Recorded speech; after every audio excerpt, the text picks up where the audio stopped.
who's coming on next week. Like, you have a great group of people. It's we've been so lucky. It's been really amazing. And there's a lot more to come, and more people who are, who we're reaching out to are reaching out to us. So I think this is going to be an ongoing thing. I mean, I certainly hope that the quarantine doesn't last forever, or for as long as it may last. But the truth is that I think we've learned from this that this is something people will be interested in and will enjoy, I think, beyond a time when we are trapped and can't and do things. So no, it's a cool addition to kind of your own book club. I really love it. Yeah, we're excited about it. Very exciting. So we're okay. And I actually have on my website, it's just sarahhurwitz.net. I actually have book club discussion guides. So if you are discussing it with your book group, or just even yourself, like, you can just download these guides. They're Word documents. You can edit them however you want, but they're just kind of questions designed to be thought-provoking and really get people talking. I left your book in the corner, in a hard to reach corner of my table here, so I'll bring it closer. Oh my gosh. It was fun to revisit it. I mean, I read your book in the fall when it came out and when we interviewed you for the podcast, and then I was rereading it last week and was just feeling like it's so interesting to, it's so interesting to realize the different questions we bring, which is always true. Anytime you read a book, again, you bring different questions, but I think particularly in this moment, which we'll get to talk about a little bit. So I think I also find that particularly with Jewish texts and books that I understand them like in some way. And then when I read them again a year or two later, I've changed so much. I've read other books. I understand them either more deeply or just with a different perspective. So I think the Jewish tradition of like rereading the Torah every year, I think there's real power and wisdom to that. It's so true. Okay, we'll get started in a minute, I think. Great. Yes, I'm betting on the Jewish Live website as we speak, and that is done. Okay. Judith, should I do the first kickoff and pass to you? Ooh, my Omer counter just oh, nice. My Omer counter just went off. Perfect timing. It's set for 8 o'clock every night.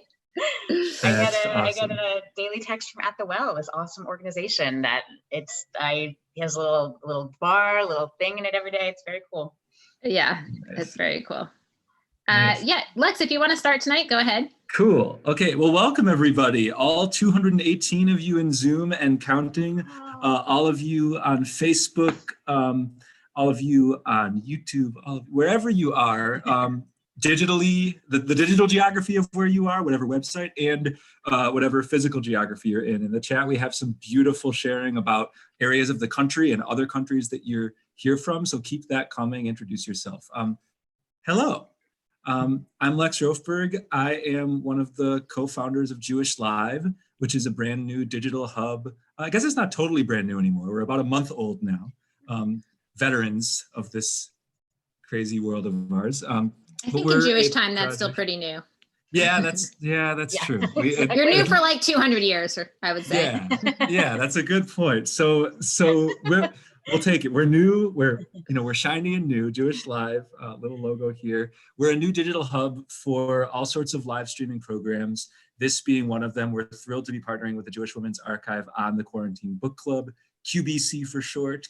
Make that catch. We love it. It sounds like it's catchy, but we're thrilled to have Sarah Hurwitz tonight. I'll let Judith fully introduce her, but one shout out I would make first, past tense shout out, Sarah Hurwitz has already been a guest star on some Jewish Live programming on some of our other shows on Judaism Unbound Live.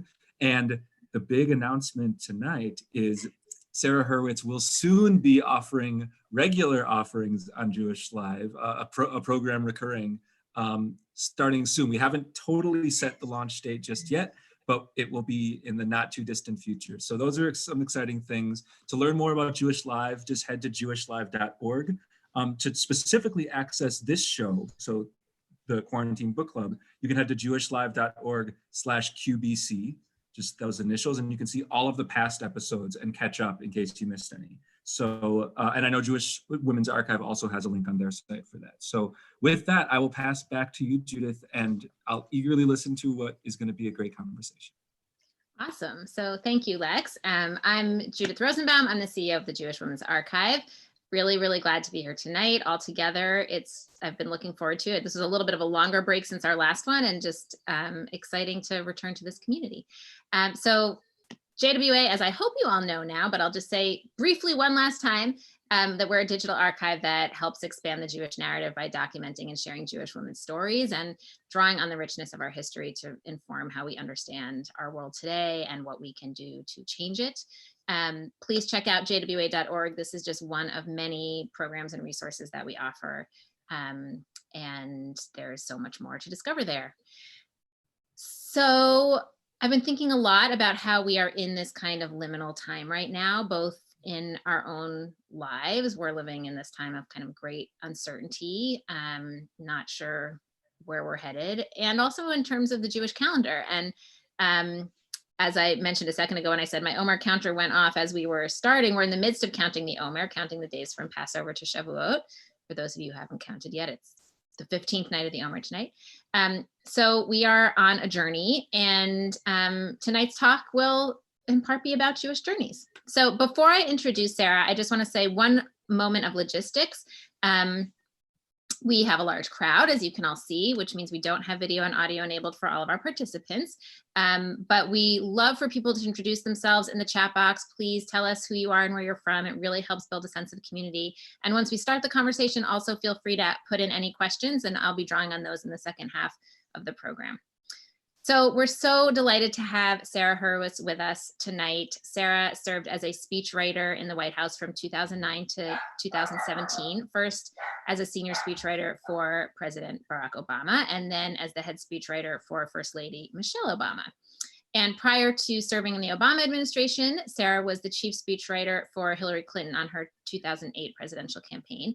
And she's the author of this great book, Here All Along, Finding Meaning, Spirituality, and a Deeper Connection to Life in Judaism After Finally Choosing to Look There, a title which is very long. It is long.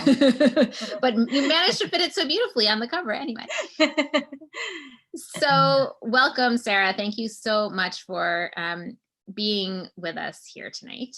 Oh, thank you for having me. This is a joy. I'm such a fan of the Jewish Women's Archives. I'm such a fan of Jewish Live, and I'm just thrilled to be here. And thanks so much to everyone who showed up. We have more than 300 people. This is unbelievable. I'm totally thrilled about this. So thank you.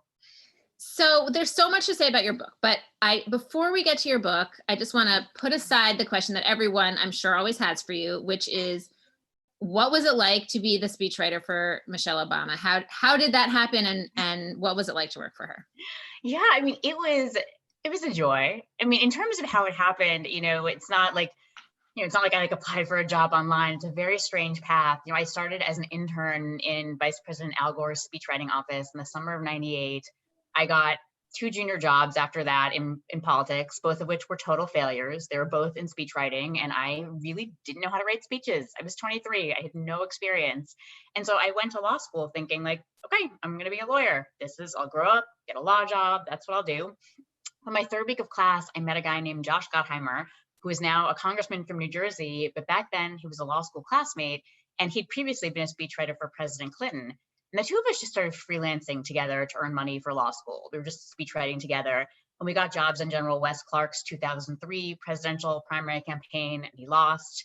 We got jobs on Kerry's 2004 presidential campaign, and he lost. Got a job for Hillary as her chief speechwriter in 2008. She too lost. It's like not a great record so far of the failed jobs and the losing campaigns. But then I got hired on the Obama campaign, and he actually won. Just a very new experience for me. I was like, wow, I didn't know you could win these things. Right. This is great. Like, what do we do now? So I went to the White House, and I was there to write for him, but I had helped Mrs. Obama with her 2008 Democratic Convention speech. And I would help her out here and there in the White House. And after a couple of years, I just decided I liked writing for her better than writing for him. And in what was a very surprising White House career move, probably including to President Obama, I moved from writing for him to writing for her. And she was a joy. I mean, this is a woman who knows who she is. She always knows what she wants to say. And, people always say, oh, what was it like to put words in her mouth? And I just, that almost makes me laugh. It's like, have you seen this woman? Like, no one puts words in Michelle Obama's mouth. The trick of being her speechwriter was really to channel her, not to script her. And so I spent a lot of time hearing her talk about what she wanted to say, hearing her articulate her ideas. And it was really my job to weave those into a draft and then to just go back and forth with her, edits upon edits upon edits. She was very engaged from start to finish. And when people say, oh, she seems so authentic, you know, it's not seems, she is. This is who she is. She doesn't say what she doesn't believe. So it was, and she was fun and funny and warm, and I miss working with her. Yeah, I think probably everyone in the world is like, it seems like a person you'd want to work for. Yes, definitely. And she seems like a natural storyteller too. Totally. Her instinct is always to paint a picture. Her instinct is always to touch people's hearts and their souls. You know, she's not trying to be a policy wonk. She wasn't trying to kind of, you know, show how smart she was. I mean, she's brilliant, but she wasn't trying to convince people that she was smarter than they were. She was trying to honor their stories and really move them. And that is just the ideal person to write speeches for. So I'm guessing that the move from being Michelle Obama's head speechwriter to writing a book about Judaism is a slightly unconventional choice. I mean, I know it must be hard when people have to leave the White House at the end of an administration and people must go on to do lots of things, but I'm guessing you might be the first to leave to write a book about Judaism. Yeah, my colleagues were surprised, I think it's fair to say. You know, I would run into them after leaving the White House and I'd say like, oh, you know, I'm working on a book. And they'd be like, oh, great, like a political memoir, you know, speech writing. I would say, actually, it's a book about Judaism. And they were like, wow, okay. One woman actually said to me, she was like, no. Like, your first book is about politics. And then you can write that weird book that no one will ever read. I was like, wow. Thanks. I know. Thanks for the vote of confidence there. But yeah, it was a sort of unusual decision. You know, it was very surprising to anyone who knew me for any period of time because I grew up with a very limited Jewish background. You know, I went to the 2 services a year on Rosh Hashanah and Yom Kippur that I didn't really understand or like.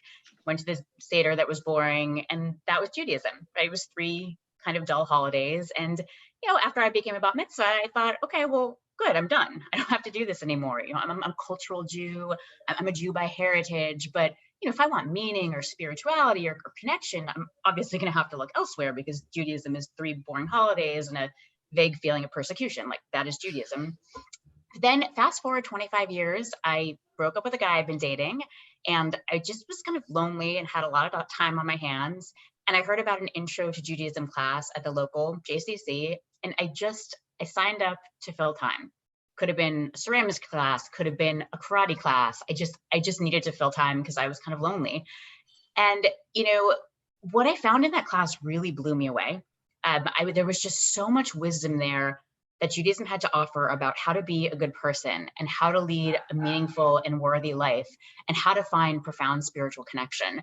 And so I started learning. I took another intro class. I read hundreds of books, and I found it incredibly hard to learn about Judaism as an adult. You know, just to put together even I didn't even know what the Torah really is, right? It's like the thing on the scrolls, it's in Hebrew, it's old, it seems important, it's always been taken out in the synagogue. Like that's what I knew about the Torah. And I'm not unusual in that. Actually, a lot of Jews is where, you know, the Talmud, I'd never heard of that. So just putting that all together was very challenging. And I found that the books out there tended to be either kind of intro nuts and bolts books, which are great for getting the basics and the how-to, or these very sophisticated esoteric books about one tiny piece of Judaism that are also really great, but you know, they take a real investment and you need some background to really kind of like dig your way through them. And I kind of wondered like, where is the book that, you know, while uncovering the basics also unearths Judaism's deeper, more transformational wisdom in a way that someone who isn't an expert can appreciate. Although weirdly enough, many people who really love my book are really traditionally observant Jews who've said, oh, you know, your book is really for me. Which I just thought like, it's funny, that was not my target audience, but a lot of them say like, this is a fresh take on Judaism. I feel like maybe I'm going through the motions a little bit, and this book has made me rethink some things. So that's been exciting. Yeah, that makes sense to me. It's like you bring beginner's mind to it, and that kind of unfolds a whole bunch of questions that people who are in it might not think to ask, but actually might have those questions and just not have given language to them. Exactly. It's the beginner's mind. I think that's exactly right. So before we get into some of the content of it, I also just was sort of wondering, like, What was it like to go from writing in someone else's voice to writing your own story? It was, I mean, that's such an important question because it was a really big leap. Right? Like I think you appreciate as someone who knows as a writer, knows writing, like, writing for someone else, you're behind the scenes, it's not about you. And so suddenly to have to write about myself, that was very hard. And I kind of tried to keep myself out of it, especially in my chapter on God. I just thought that's so personal. I don't want to talk about what I think. And it was boring. Like it read poorly, to try to kind of hide my own voice. It didn't make sense because this isn't some academic, authoritative, disembodied voice kind of book. Like, this is a perspective. So I had to get over that hump. And then I had to get over the hump of writing to be heard versus writing to be read, which are two very different skills. Very different. So I'm just going to say, I just said, which are two very different skills, period, very different, period. And I guarantee that no one was thinking like, well, those were two sentence fragments. I mean, that's, this is how we talk. It's comfortable, it's natural, it's conversational. And suddenly I had to figure out how to deal with language on the page that conforms to all the rules of grammar and punctuation. And I couldn't start every sentence with the word because, which I found annoying. I couldn't use sentence fragments.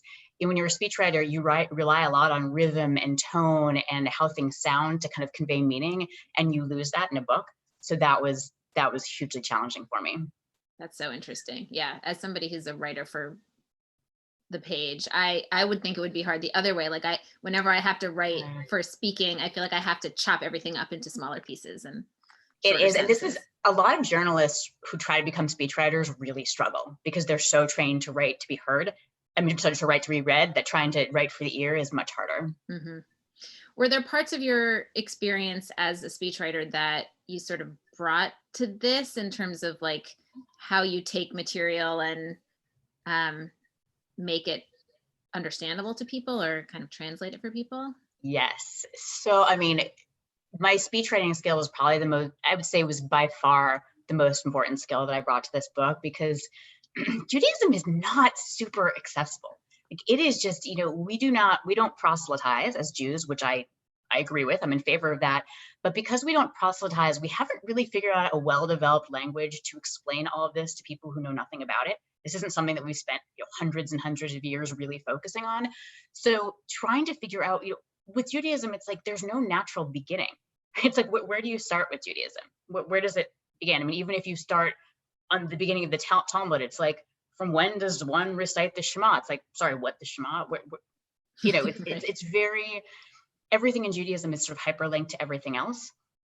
So I think that the skill of a speechwriter is to take a bunch of complicated, disorganized, confusing, but also really powerful, brilliant, wise, moving stuff and explain it clearly and give people the context and the background that they need to understand it. So, I mean, think of a phrase like the rabbi said. And people say this all the time. Well, the ancient rabbis said X.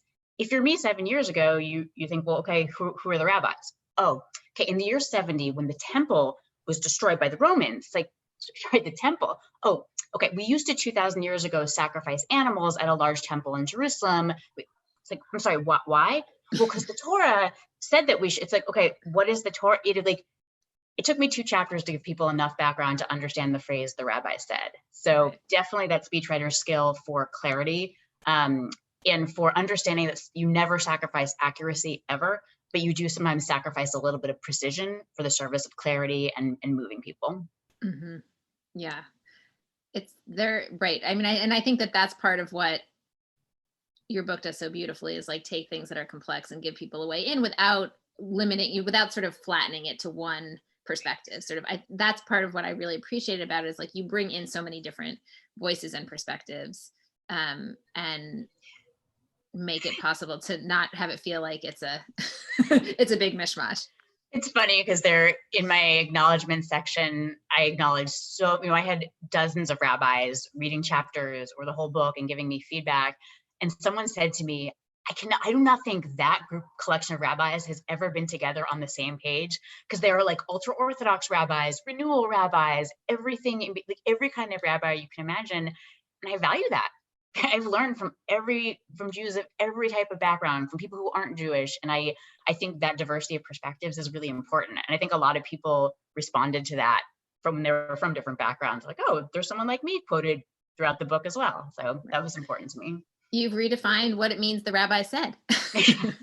Very much. It's a different group of rabbis, but exactly. The ancient ones would have been very surprised by who's included in that, the rabbis. Yes, well, that gives me a lot of hope, actually. I love that because it means there's interesting and exciting and unexpected things coming down the pike for all of us. So thinking a little bit about all of the Jewish wisdom that you kind of processed and put together in this book. And so now from this moment, which is really a moment of crisis, are there particular things that you studied in the course of writing this book that are speaking to you right now in this moment? Yeah, I think I've been thinking a lot about two aspects of Judaism that I think, it's funny because these are the things that I think have most resonated with most of the people I've been talking to about my book. Really Jewish ethics and Jewish spirituality. I think these are, so often when people say, well, I have Jewish values. I believe in social justice and tikkun olam, and I'm a Democrat. It's like, that's so great. And that's also, those are Christian values and Muslim values and Buddhist and secular values as well, right? But Judaism has this very specific way that we do social justice, the specific ways that we treat other people. And thinking about all of the Jewish ethics I've studied, I'm studying all the thinking around speech, how we use our words every day, gossiping, shaming people, telling the truth. I'm thinking a lot about how we're all communicating in this time of COVID-19. And I do see these impulses that I have, and I think others have, to shame people who aren't behaving like we think they should behave. And Jewish law compares shaming people to murdering them. Right? It's a really serious prohibition. And I sometimes just hear that in the back of my head when I'm about to kind of say something that calls someone out, and I kind of want to rethink of okay, can I convey this maybe without doing it in front of other people on an email? Maybe can I do it privately, kindly, kind of doing the things that Judaism asked me to do. I think the thinking around chesed, I've been thinking a lot about chesed as well, which means loving kindness, which is, the requirement that when someone we know is vulnerable, we have to come to them physically. Right? If they're sick, you don't just send a get well card, you go visit them at the hospital or at home. If someone has just lost someone they love, you don't just send flowers, you actually show up and you are there for the funeral, you're there for the Shiva. We can't do that now. That is not safe and not acceptable. So what do you do now? How can you have that ministry of presence for people and be just deeply, deeply with them through a screen over the phone, right? I think we're still called for that, to have that kind of loving presence, but we have to figure out ways to do it differently now. And I think that's very important. Also just thinking about Jewish spirituality, for so long growing up, I really did think God was the Jewish God was the man in the sky who was in control of everything and, kind of rewarded and punished people as they deserve. And I've never bought that theology. And I think that's a real tough theology right now. I see people trying to make it work, and it's it's tough. And it bothers me, honestly, to have people trying to justify this, and it's punishing. It's guys, that's an ancient theology, and we are modern people. So let's actually look at what hundreds of years of Jewish thinking about spirituality offers us. And it's not just a man in the sky, right? There are Jewish mystics who say that God is everything. You're God, I'm God. The individual who's homeless on the street, that person's the divine. There's people, Martin Buber says God is what arises in deep human relation between two people being fully vulnerable with each other. Mordecai Kaplan says God is the process by which we become our highest, truest selves. So I think that just understanding that there's actually kind of a way to engage with the divine. And it's something that I've developed over years, especially on silent Jewish meditation retreats I attend, just being in touch with this, what I think is the sort of, the source of all life in the universe. It's a source of love and growth. And I've had a couple of conversations recently with friends where it's come up where we talk about when do we feel like we're in touch with the divine? And one woman said it was when she was serving people she works with through her nonprofit, and just being able to lift up people who've had a really hard time. And when they say to her, hey, you changed my life, she's like, I feel so close to God right then. Or I talked to another woman who's had a really tough childhood, and she's coming into her own now, and she's finding her own way. And she says, I feel really close to God when I listen to this voice that says, no, actually, you're not worthless. You actually have something to offer. And I just, I really wish we would talk more about God, because I think, especially in moments like this, it is helpful to have an adult spirituality that can kind of guide us through. Right. And there's an opportunity, I think, as you're saying, like to be forced to rethink things that might have just been old models that are stuck in our heads. And those models are really hard to get out. I mean, as like someone who's been a feminist my whole life, I can't believe how much there is this kind of male image of God still that I'm like constantly railing against, but it's still there, right? It's like, it's so deeply No, ingrained, but I know. there's such an opportunity in a time like this to, I mean, I think for many things, like the thing that's hard about it is it forces change, but then it forces change. And that's what's good also. Like there's creativity that emerges. And some of that is like, I've been thinking a lot about interconnection and just feeling like the way that a virus shows us that there is so much deep interconnection among people that is also one of the ways that we can understand God. Yes, absolutely. Absolutely. And look, I think that God is the source of all life in the universe. It's the power that makes for, our growth and actualization. That's what I think the divine is. How do I relate to the divine? I relate to the divine as a you, right? I think of the God in very human ways because that's how I feel love and connection. If you asked a tree, it probably has a different way of relating to God, right? Like we relate to the divine in, through the limits of our tiny human hearts and minds, right? So I think you can think that the divine is one thing, but you can feel and experience and relate to it as something else. Right. And that's okay, right? That doesn't, that's okay. I think that's one of the things that I think is like, we forget that we have permission to be irrational about this. Like, it doesn't need to all make sense. It just needs to feel right in the moment. And that's so deeply Jewish, right? We've never done systematic theology in Judaism. There's no like definition or creed or dogma of God. We've never done that. And good for us. I think that reflects this profound humility of us saying, you know what?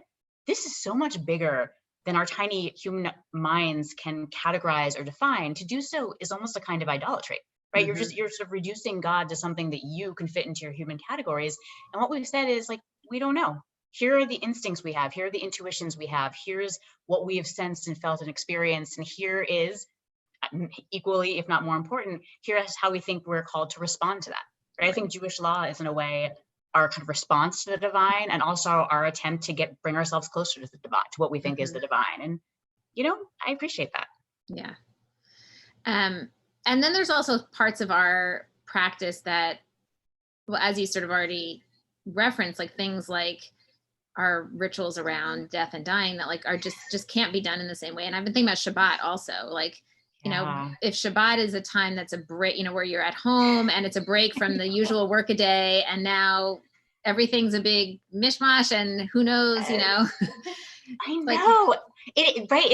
I was thinking about that too, because it's like, it's like when you're like, what day is today? You're like, it's just day, right? Just we're in this day and it's very, very long. And I don't even know what name it has, but it's just, we're in the day. When I think about Shabbat, like, Shabbat is just so fundamentally, it's so radical. Like, it's just this radical protest against modern consumerist society, which is always saying you're not enough. You don't have enough money, enough wealth, enough beauty. You've got to work more, spend more, work more, spend more.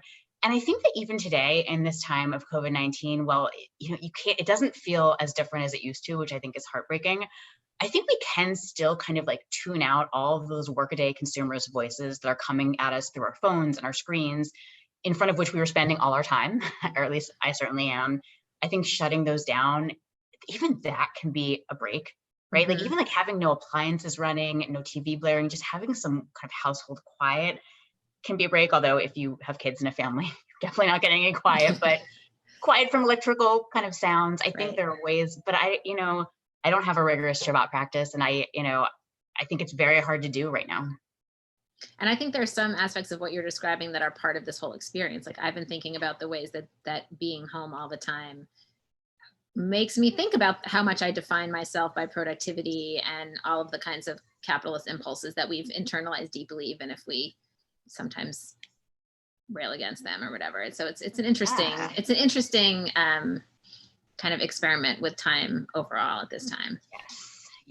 We have a question from our audience about the kind of paternalistic aspects of Judaism. And I had a question related to that too, because I was thinking about, I'm always thinking about gender because that's my job and my orientation in the world. But I was also thinking that like, here you were as a speechwriter who was kind of helping to working with someone who's really reimagining the role of the first lady and writing for this incredibly strong woman. And And then you spent years with Jewish texts, which are like mostly written by, about, and for men. So, what was that like? And did you find yourself sort of looking for women's voices in places, or finding women's, hearing echoes in different ways? Yeah.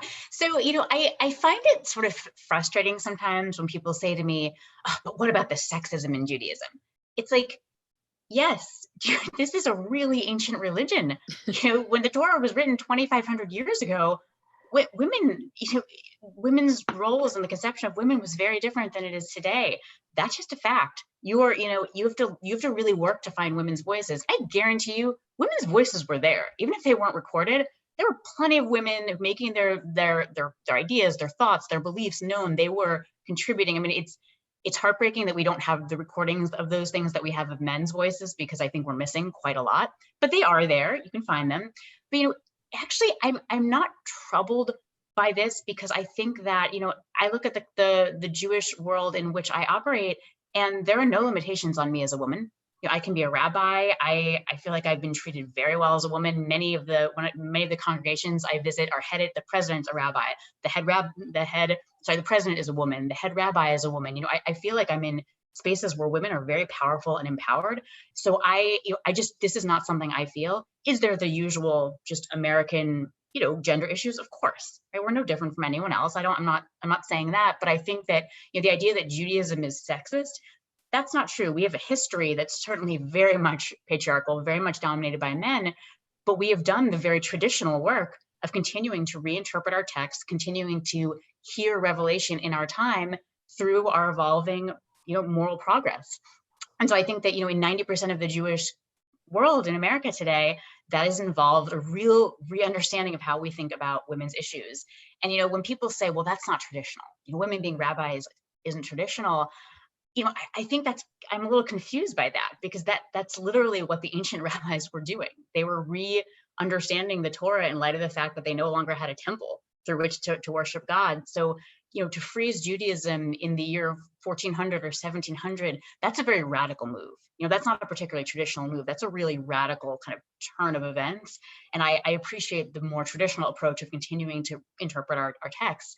And, look, in the Orthodox world, there are different, women do have different gender roles, and that's also super diverse, right? Orthodoxy is very diverse. You see every kind of thing. And, I don't agree with it, right? I have a disagreement, but, in the world where I operate, it's not an issue. So for me, this just isn't, I wish that there were more women's voices in history that I could access or not. And I do want to see more women's voices today as well. It's something we're still working. We still have a lot of progress to be made, but I guess I've had so many amazing women teachers. I've been inspired by so many women's books. I feel like my entire conclusion is based on Rabbi Benet Lapi's Crash Theory of Judaism. I've been so enriched by that. So I just, to me, Judaism feels like a very woman affirming community. And so much of the innovation that's happening in the Jewish world, I think, is led by women and by that impulse to kind of read into some of the absences that we know weren't absences, but are absences in what we've inherited. Exactly. And by the way, and I want to be clear, again, we have the same, Me Too issues of women not being in the highest positions enough. Like there is a lot of work to do. I don't want to gloss over that at all, because it is serious and it is real, but I don't think Judaism is different from the rest of the American community. So that's, but I do want to be clear about that. Yeah. But I'm thinking also about, I think another place where we can see both some of this doesn't only have to do with gender, but, some of the maybe limitations of the way that Judaism has been structured and the kind of exciting possibilities for expanding Jewish life is something that you mentioned in your chapter about life cycle. And you talk about how, and the chapter mostly focuses on death, because you say like so much of Jewish life cycle is really organized for people who are living in like traditional nuclear families, and is organized around, having kids, and you don't. So just those things weren't kind of part of your daily life in that way. Exactly. Rabbi Jay Michelson said something so brilliant when I saw him speak this summer. He said, traditional Judaism sort of thinks either you are a kid or you have a kid. I just thought that's it.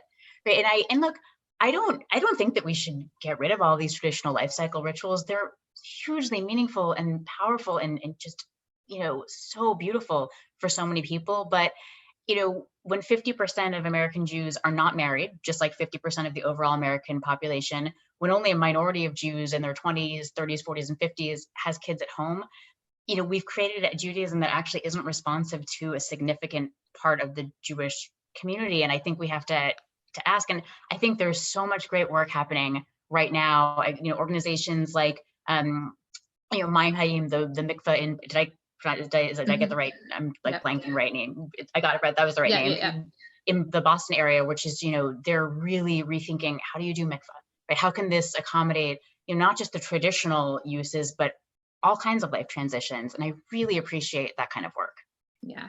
And I think also like one of the things that I appreciate as a historian is, we often think like, oh, of course, like Jewish feminism, well, that's why we have women rabbis. And yes, that is true. But if we look back at some of the sort of earlier Jewish feminist texts, we see that early Jewish feminists were advocating not only for women's inclusion in public roles, but also for things like allowing single women to be members of synagogues and changing the way that Jewish communal structures treat the family so that there would be room for women to have roles not just as mothers.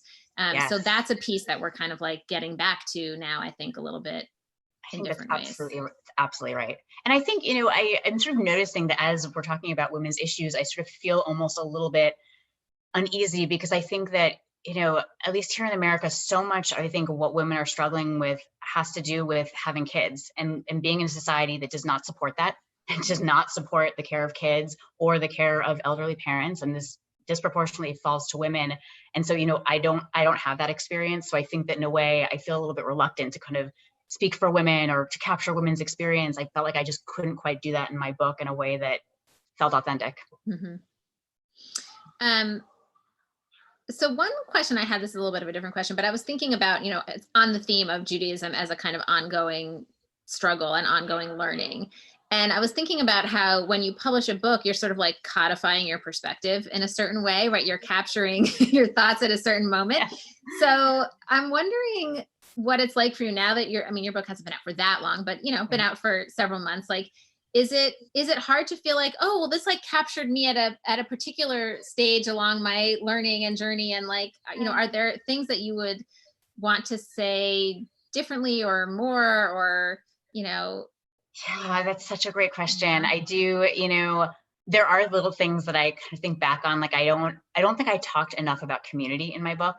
And I think that's a reflection of the fact that I don't have a traditional Jewish community. And I kind of, in a way, I think that there's so much talk about Jewish community. I almost felt like I wanted to counterbalance it with other things, but that was an omission that I feel like is not quite right. I think I didn't quite get the balance right. So I do wish I talked more about that. But I have to say, I was thinking about when this whole crisis started to unfold. I thought, will my book still be helpful to people now, right? Does it still actually speak to people? And a lot of people have said actually that like, they feel like it's more relevant now. Like, it just feels like it's dealing more with issues that are more prominent in their lives. I mean, sadly, death is one. Spirituality, I think a lot more people are thinking about, okay, how do I think about the divine? How do I pray? Right? What is prayer? What is Jewish prayer? I think a lot of these things are coming up in ways that maybe they weren't a few months ago. So, overall, it's only been 7 months, but I think if you asked me in a year or two, I would probably have a very long list of things that to change, because that's the nature of Judaism. You can always go a level deeper. You always learn more and realize that your previous understanding was kind of shallow. So that's sort of the risk you take when you commit your words to paper, as you know. Yeah, absolutely. I mean, and I think, I don't think anyone's going to read your book and think it's shallow, but I think of it as like, the way we think about things is sort of like the ocean. Like, it's, as the waves come and go, it's deeper and shallower and feels different in different moments, if that makes any sense. Yes, that makes a lot of sense. We have a question and please, people, put your questions into the chat. I saw a few people raise their hands. It's easiest for me if the questions are in the chat so that I can just pull them kind of, not seamlessly exactly, but into the conversation. So we have a bunch of questions. One is, of course, about what is next on your agenda, right? Which I don't know if you hate that question or not, but no, not at all. No, it's totally fine. I'd like to write another book, and I'd really like it to be focused on God, spirituality, the divine. I mean, I think this is a an aspect of Judaism that is just way underspoken of. You know, it's sort of strange that we like show up twice a year, say a lot of names for God, leave and never speak of what we mean. That's just it's not a great plan. So I'd love to just really dive into that. I think that's my plan for what's next. You know, I don't have plans to return to politics, although if someone, you know, needed help at some point, I would certainly help, you know, whatever. I think we're at a point where you pitch in wherever you're needed right now. It's kind of a real crisis. But I would like to write this other book. And what books are you loving, and what are the kinds of things that you're reading to kind of nourish you in this moment? So I have to be honest, I'm not doing a lot of reading right now. I feel like I'm still kind of trying to gather my scattered attention. So I'm trying to write a book proposal, which is based on books I've already read about God, basically. So I'm doing more kind of in note-taking and outlining. I kind of am reading more of like The New Yorker at night, doing a little TV binge watching. I just got Rachel Kadish's book, The Weight of Ink, and I just started it. Good. And it's magnificent. And first of all, she's a lovely person and it's very kind to me about giving advice as an author. Just looking at her book, the depth of research, I'm blown away, and her just gift as a storyteller and a writer, it's beautiful. So I've started that. That is, and I also just read Vivek Murthy, the former Surgeon General. He just released a new book about loneliness, which is beautiful. It is just a beautiful, beautiful and very moving book, and incredibly timely right now, unfortunately. Yeah, thank you for those recommendations. Yeah. And we spoke with Rachel in our first quarantine book club with Rachel and alongside Tova Mervis. So for anyone who missed that one, you should check out the recording, because it was really fun to talk to them about their work. And that book is just mind-boggling. And she says she doesn't map out her plot. I can't imagine how the story worked that way, but oh my gosh. And Vivek's book is entitled Together. That's the title. There's a question about Michelle Obama's book, and whether did it have an influence on you? Were you in conversation with her about it at all? You know, I wasn't involved with the book. I think at the end of the administration, I just decided I wanted to focus full time on my own book. So I wasn't involved in that book. I've helped her out with things here and there, like some speechwriting stuff, occasionally, but I wasn't involved with the book. Although I know the people who are kind of helping her out with it, and I was blown away by it. I just, the depth of honesty, the insights, the beautiful detail and texture of it. I mean, it is so her. Like it's so her. You just hear her voice coming through. And I love that now people are getting this kind of exposure to her that is it's much more personal than I think was possible in the White House First Lady role. So I love the book. Absolutely love it. I listened to the audiobook with her reading it, and it was just like, it was so great. It's really good. We will put the book recommendations in the chat so that people can follow up on that. Lots of desires for Michelle Obama to be the vice president. That we don't have. I'm sure you don't have. She will never run for office. Yeah. She's such an honest person. When she says she's not running, she's not running. She doesn't want to do it. Lex, do you want to jump in? I know you had some questions. I would love to jump in. So hello, everybody. I've changed my background so that you can order this incredible book here all along. This is a link to do so, bit.ly/QBC Sarah Hurwitz. Anyway, question. I really agree with, I think, Judith, you said at the top that just one skill you have in this book is taking the stuff of Judaism, taking the, oh my gosh, there's just so much quantity here and I didn't learn this and what's going on, and just distilling to essence, to sort of like understandable bits. And I loved what you said at the top about how like the Talmud assumes you know all this stuff. Like we got to sometimes back out and just say like, here's the gist. So I'm hyper aware of where we are in the rhythms of the calendar year. Right at the top of the show, right as we were starting, Judith, your Omer count, your app went off, your little alarm for the counting of the Omer. And one of my favorite parts of your book, Sarah, is when you introduce, for many of your readers, I think, for others, it's not their first introduction, but you introduce Shavuot. You introduced this season of the year between Passover, where you count the days of the Omer, and then you head into Shavuot. And I'm not going to say much more because I'd love to pass to you and just have you flex that skill that you're so good at, where you just sort of break down what is Shavuot. There are probably people on this call that have never really done it before. It's a few weeks away. What is this period of the year that we're in, and why might we find it meaningful? Yeah, so Passover celebrates the liberation of our ancestors, the Israelites, from Egypt. And then, Shavuot commemorates the moment when they gathered at Mount Sinai after being liberated from Egypt, and God gives them the Torah, essentially, gives them what I think of is kind of their mission, which, reading the Torah, I think that the mission that the Israelites, our ancestors, and by extension us, were given, essentially what God says to them is, you need to build a society that is the exact opposite of Egypt. You need to build a society where the vulnerable are cared for, the widow, the orphan, person who's economically struggling, the stranger. That person is created in the divine image. That person needs to be cared for. That's where your orbit of concern really needs to focus, as opposed to on the emperor, the king, right? So it's sort of, I think the Shavuot celebrates the moment when we were given our mission statement as the Jewish people. We were given our freedom, and on Passover, we celebrate being given our freedom. And on Shavuot, we are told what exactly we're supposed to do with that freedom. And Shavuot is also a time that's associated with Jews by choice, people who choose to convert to Judaism. And I think that is so important. I'm just the biggest fan of Jews by choice. Well, I certainly don't think we should proselytize.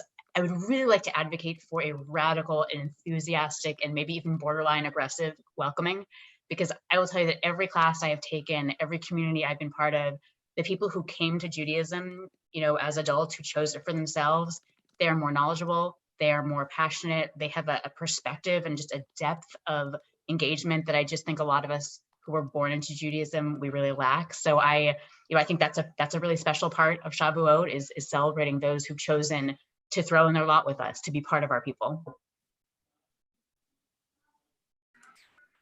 I am really with you. My mom's name is Ruth, by the way, and so I have a soft spot for the Book of Ruth, which is associated with Shavuot, and which includes that part about famously somebody who, Ruth herself, is seen as a convert. That was the main question I had to ask, and there's others from participants that I want to pass back to Judith, but I always love learning from you and talking with you. So just thank you. Right back at you, my friend. I feel the same way about you. Awesome. Judith. Thank you, Lex.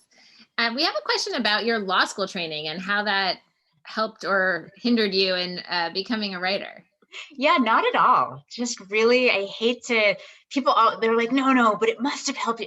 It really didn't. I'm still baffled by my law school experience. Like, it was a very strange kind of training that didn't necessarily prepare me to be a lawyer. I was a lawyer for a couple of years, and I just kind of had to learn how to do that at the law firm where I worked. But it was very much just picking through these old legal cases, and it might have taught me how to be maybe a law professor, but it didn't.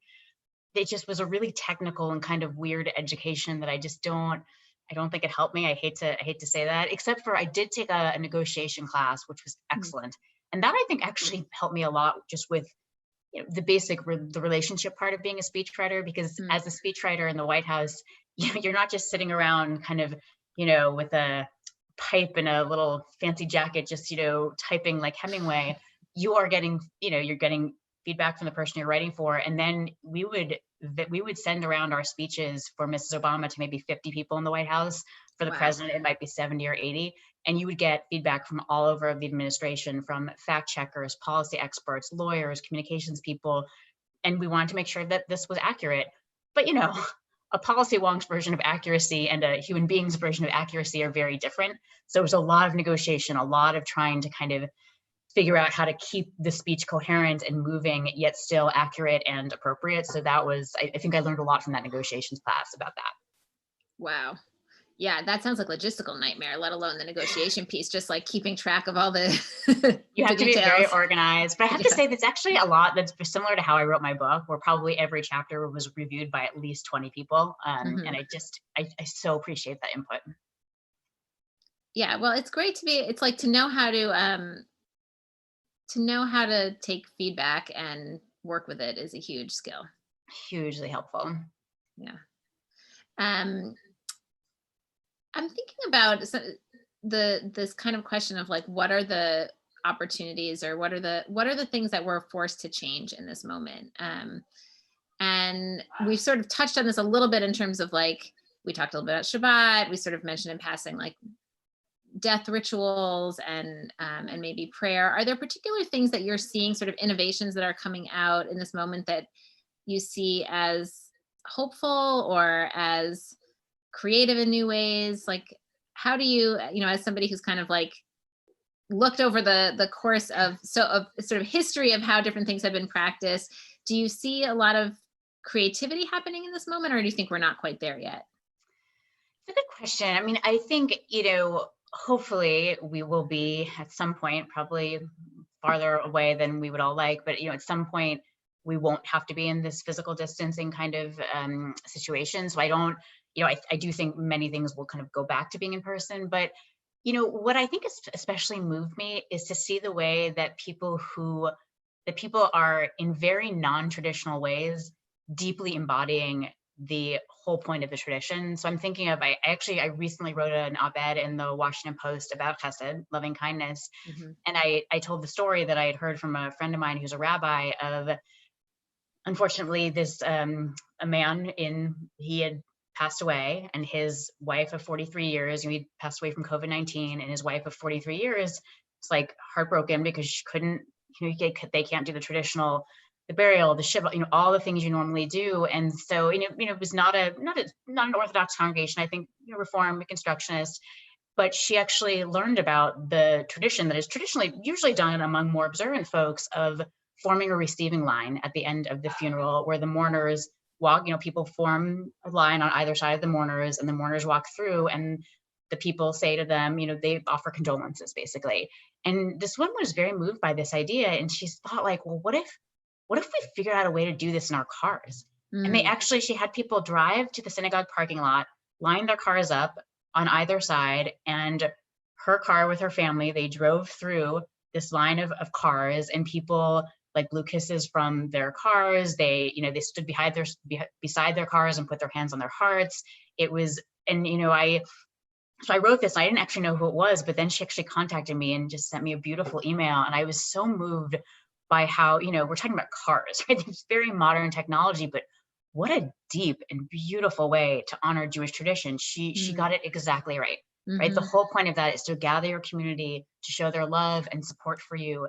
And she just nailed it, right? It's perfect. So I think that seeing things like that, where people manage to embody the real beating heart purpose of the tradition using what's available right now, I think that's absolutely the way to go.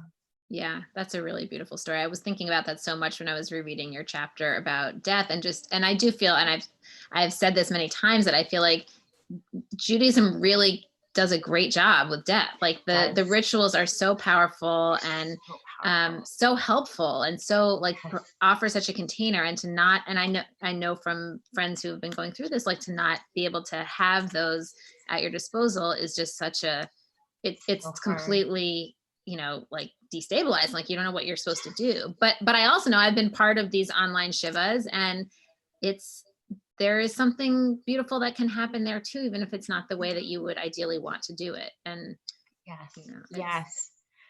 it's different. I think, a rabbi I love named Shoshana Boyd Gelfin, I was in a study session with her before Passover, and she was saying, listen, your Seder, don't try to make it the same as usual. The point is not to move your usual Seder onto Zoom. So don't try to make it the same, but do try to make it memorable. And I thought that was just beautiful advice, where it's like, it's not, you don't have to identically capture the old thing on video, but can you make it meaningful and memorable for what it is and what it can be? And I think that was really great advice. It's great advice. And it requires that we're able to sort of like let go of the mourning we feel for not being able to do things the way we might want to do them. But once we're able to do that, it's letting go of that additional layer of suffering that says it shouldn't be like this. I should be able to do it that way. It's like, okay, we're already suffering enough. If you've lost someone, you're already in such deep pain and grief. Having that additional suffering on top of it, it's too much, right? Yeah. It's like letting that go. I think you're right. It's like, okay, this can't be the way it usually is. What can it be? Right. Which frees us up to try new things that like we might not try otherwise. we were Absolutely. saying before we even started this conversation, some of you may have been on early, that like even just doing this kind of virtual book conversation was something we had talked about at JWA for a long time, and then felt like, nah, people want to talk about books in person, and we've been so surprised by how meaningful this has been for us and for everyone, and to feel like a sense of community with people who we can't even see is just like, I wouldn't have Totally. known that was possible, and it makes me feel like there's so much potential out there that we don't tap because we're not forced to in some way. Exactly. And like, I will say as an author, I'm very limited in how many people I can reach by traveling, right? Like to do an event like this, I would travel for a day, it would be a big thing. And now it's like, there are people from all over the country and internationally who are all here together in this Zoom space. And that's extraordinary. And it's such an honor and a privilege. So you're right. I think some of the things actually we might continue on after this ends. Right. I was excited to see someone from Australia. So cool. There was an interesting question about community and sort of the relationship between Judaism and community, and like, how do you see that? Like, do you feel like it's very important for your Jewish practice to be rooted in community, or is there a kind of more independent spirit that you can pursue? I think it is, right? I think community is really important to Judaism. I mean, so much of Judaism contemplates us coming together to celebrate holidays, to support each other in times of life cycle transition. So I do think that's really important. And again, I kind of regret that I didn't write more about that in my book. But that said, I think that communities can take on so many different forms. Synagogues are wonderful communities for so many people. I don't like it when people attack synagogues, because I think they are working for many people. So I think that's a great form of community. For me, I find just tremendous community in the Jewish meditation world. Organizations like Or Halev and the Institute for Jewish Spirituality, those are where I've met some of my dearest friends and mentors and people who've just supported me on this journey. And I feel very close to that community. I have a Jewish community that's basically my Shabbat club, where every few weeks we had Shabbat dinner together back when we could do that. Now we have a weekly Havdalah together on Zoom, right? They're such an important part of my Jewish community. So I do think community is critical, but I think you can find it in different ways. Mm-hmm. Yeah. I mean, I think it's true that we sometimes we're narrow in our definition of what Jewish community looks like, but yeah, we need community, we need institutions. They don't have to look like what they used to look like, but the idea that we're all just going to be Jews alone in our homes, that's not what Judaism is. Right. There's a couple different questions about things that are, what are the things that you are listening to about? I mean, I know you said you're going to have a new podcast about God and things like that, but are there other things that you listen to or that you're, kind of using to continue to learn and explore about Judaism or spirituality? Funny, I actually don't listen to podcasts really, which is sort of interesting. It's never something I've done. And actually, the new thing I'm doing is going to be a Jewish Live kind of Zoom show, or it's going to be like video wise. I think I'll be interviewing various people about their thoughts and perspectives about God, the divine, spirituality. Yeah, I don't listen to podcasts. I binge watched The Good Place recently, which was actually really interesting. I started watching Unorthodox, which is amazing. So yeah, but in the past, I think there's so much good teaching from organizations like the Hartman, like Hadar, both Or Halev and Institute for Jewish Spirituality, they both have wonderful teachings online. So I've benefited a lot from just what various Jewish organizations are putting out online. Mm-hmm. Where do you see I can't think of the right way to say this. Sorry, I'm having one of those moments of loss of language, but you're sort of, you were just talking about sort of all the amazing resources that are out there. Are there places where you feel like is a weird lack of resources in the American Jewish community that you wish there were kind of people stepping in to address different needs or topics that are, are kind of under? Yeah. I think that there's actually we have a really amazing opportunity in people who are kind of post-college, pre-family, kids, kind of life, or a really intense career, that sort of 20s, early 30s. I think that's a really good time to reach people, to engage them with Judaism, because I really think that the biggest challenge that we face in the Jewish community in America today, by far, is a lack of basic literacy. And I can just say, speaking from my own experience, you know, Judaism is, for me, was really stale and rote and just kind of lame when I didn't know anything. Right. It just was. And I really, you know, I would go to these other traditions and think, oh, Buddhism, this is so sophisticated. Western philosophy, this is deep. Well, I was engaging with those on an adult level, and I've been engaging with Judaism as a 9-year-old, right? Like that, you can't really compare those things. So I think, you know, for a long time, we've kind of conceived Judaism as this almost like an American style ethnicity, which makes no sense because Jews are every race and every ethnicity. So that's actually not a thing. But, you know, it's almost been like, oh, you know, we came to America, there were Italians and Irish and Germans and Jews. And 3 to 4 generations later, whose really central identity has to do with being Irish or Italian or German? No one, right? And now we're at generation 3 or 4, and you have a lot of Jews saying, you know, I'm a cultural Jew, I'm Jewish by heritage. That's not going to sustain Judaism. We have to know something. We have to become adult Jews, which is something that I had to do. And it was hard. And that's why I wrote this book, because I just thought no one should have to spend thousands of hours to put this together for themselves. No one has that time. But I wanted to just save people all that time and say, okay, look, here's a starting point for you.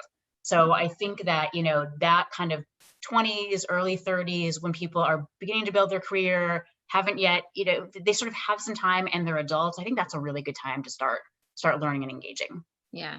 Well, and also to say, I have to give you like big props for being willing to delve into something at which you weren't expert. You know, like I think it's really hard for people who are used to definitely being, not an expert. Right. No, but like I think for so many people who are used to being advanced in their field and feel smart a lot of the time and, you know, kind of know what they're talking about, to then return to something where you don't, and where you're starting from scratch, and where it's not a place where you feel like you can show all the things that you know, I think that that's really hard. I see that as somebody who teaches adult education, how uncomfortable it makes people who are used to being experts in their field to go back to a place where they're not. And I think that takes a lot of courage. So I appreciated that so much about your project, that you were willing to do that.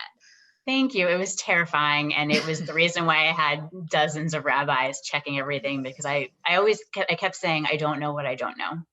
And, you know, having that kind of realistic understanding of where you are, it helped. And I learned a lot by doing it. Well, you got there, you got to this place, but to be able to be willing to spend the time in those earlier phases, I'm sure was very strange. Yes, for sure. There was a question about how your family feels about you making this turn towards Judaism as a professional exploration. You know, it's funny. I think that in modern American society, unfortunately, the discourse, our national conversation around religion has basically been hijacked by some of just the most extreme voices, right? The most hateful and bigoted and stupid voices have kind of captured that conversation. So, you know, when you're someone who travels in smart, thoughtful circles and you begin to, you know, kind of engage in a religion, people are like, oh God, what's happening? Is she checking her brain at the door? Is she becoming an extremist, right? There's a fear that like, oh, you're becoming one of them who thinks there's a man in the sky who she needs to like grovel to. It's like, so I could see, you know, I think my friends, my family at first were a little bit nervous, like, oh God, is she having some crisis? But I think they realized very soon that no, I wasn't. This was something that was actually opening up more complexity for me rather than less. It was actually generating more questions than answers, and that I was pursuing it the same way I've always pursued things in my life. I think they were thrilled. Right? They were really excited just to see me happy and excited, and they've like enjoyed the book. So it's been great. That's awesome. Yeah. Yeah. I mean, and I think it's such a great invitation to just continue to learn and struggle, and to make it okay to ask questions, and also to like unearth the questions that have always been there that you haven't, that many of us don't have a chance to really delve into. So, and there are just so many ways to be Jewish. I think for so long we presented people with this weird dichotomy of, okay, either you're a serious Jew, which means that you are Orthodox, or you're not, which means that you are nothing. It's like, those aren't the options. There are serious, committed, passionate Jews of every denomination and no denominations. Mm-hmm. But I really want to open up this idea of what it means to be a really serious and engaged and excited Jew. I think there's so many different ways to do it. And so I really just want people to come in and just start learning, and just start learning, right? Just like, I think my book is a good starting point, and it has an appendix of resources at the back that just says, okay, here's how you can continue this journey. And I have discussion guides on my website, which is just sarahhurwitz.net, that, if you want to talk about it with your friends, with a book group, or just with yourself, right? They're kind of provocative questions that ask like, okay, how does this hit you? How does this matter in your life? So I just want to encourage people to just not be afraid, right? Just don't be afraid. You are so welcome here. There's no such thing as a bad Jew or a good Jew. There's just a Jew who hasn't had the chance to be inspired, who hasn't had access to that inspiration and that learning, and those who have. That's the only division. Well, thank you so much for that invitation and for opening this up for us. And, I think I started by saying that we're in this period where we're kind of wandering through the wilderness, but it's wonderful to remember we're not alone in doing that. Yes, that we're exactly. all wandering through the wilderness together, and can help guide each other and hold each other through that. So thank you so much. Sure. Thank you so much. Thank you for hosting this. This was great. It was. And thanks it was for all of you for really coming. fun. Thank you. It was great to be together with everybody. And for everybody here, you should all know, hopefully you know, that we've extended the Quarantine Book Club series. So we are going to be meeting from now on at this time, or for the next 4 weeks at least, at this time, Thursday, at 8 p.m. Eastern time. Next week, we're going to be talking with transgender activist and former Chassid Abby Stein about her memoir, Becoming Eve, which is really fabulous. She is fabulous. It'll be great. She is fabulous. So that's going to be really fun. So come back and join us next week. And in the meantime, if you're looking for more conversations like these, you should also check out JWA's podcast, Can We Talk? And the Judaism Unbound podcast also, and you can get either of them wherever you get your podcasts, as well as on our website. So thank you so much for being with us tonight. And I hope everybody will stay healthy and safe and find the right questions to be grappling with in this moment. Thank you. Good night, everybody.